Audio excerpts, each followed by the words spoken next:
Hey everyone, this is Rima's Culinary Adventures and we are making green raita with veggies, herbs and spices. Exact quantities and the written recipe in the description box below.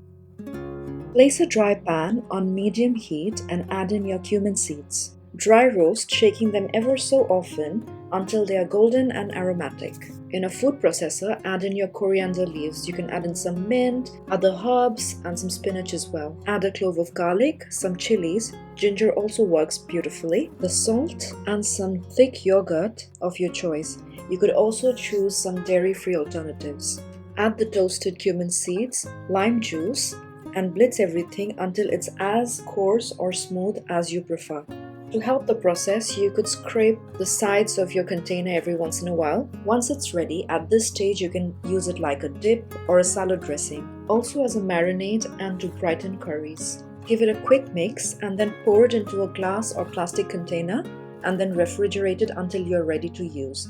You will find that the flavors develop and it thickens as it sits in the refrigerator. When you're ready to serve, add chopped cucumber, white onions and roasted peanuts and give it a good mix. Serve chilled along with parathas, biryanis, pulavs and spicy curries. Please like and subscribe if you enjoyed this recipe and let me know your thoughts in the comment section below. Thanks for watching and have a happy day.